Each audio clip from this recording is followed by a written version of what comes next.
Buenas tardes. Mi nombre es Andrea Ortega. El título de mi discurso: a partir de la experiencia, por la experiencia y para la experiencia. A partir de la experiencia, por la experiencia y para la experiencia.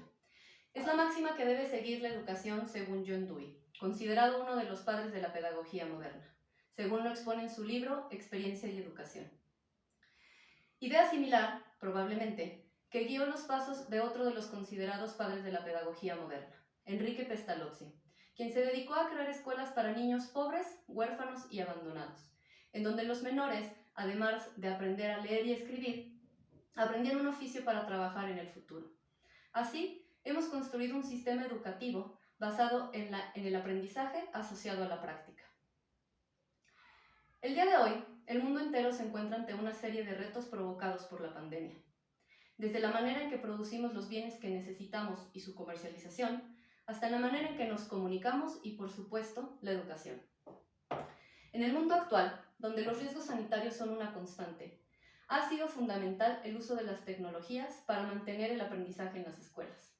Sin embargo, esta labor de aprendizaje y enseñanza ha sido seriamente dañada por la crisis sanitaria, pues una educación que anteriormente estaba basada en el aprendizaje aunado a la experiencia resulta imposible bajo las circunstancias actuales, por lo menos en relación con la realidad existente. Derivado de las restricciones de movilidad, cercanía y saturación de espacios, resulta evidente que es imposible regresar a las aulas con más de unas cuantas personas. Resulta también que no es posible cambiar de manera abrupta y radical el sistema de aprendizaje y enseñanza, sobre todo en ciertas áreas en donde se necesita de la experiencia práctica, como es en la que nosotros estudiamos. Infraestructura de redes digitales es una carrera práctica. Indudablemente existe la teoría y es sumamente importante.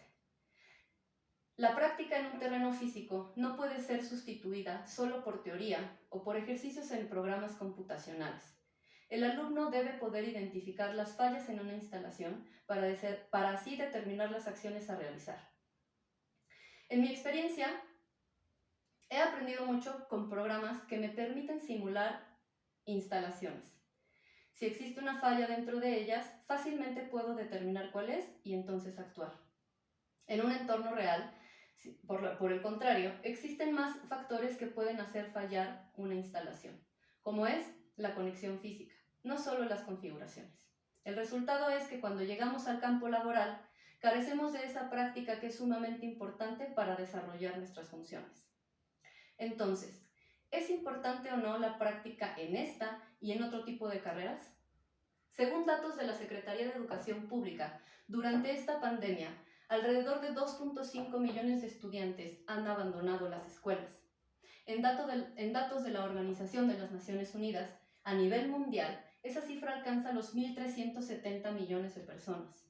Lo anterior debido a que el sistema educativo no estaba en condiciones de adoptar el cambio radical de paradigma de enseñanza y aprendizaje.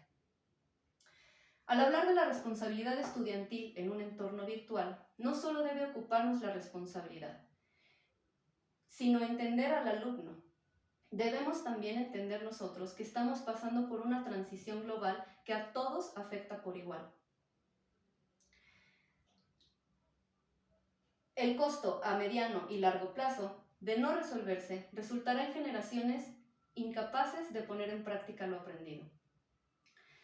Por eso, exhorto a que como responsables de nuestra sociedad, las comunidades educativas, por ejemplo, la dirección, el cuerpo académico, la asociación de alumnos y de padres de familia, encontremos alternativas para seguir brindando clases presenciales enfocadas a la práctica, reduciendo el aforo de personas y los días de asistencia, para preservar la salud de la comunidad educativa.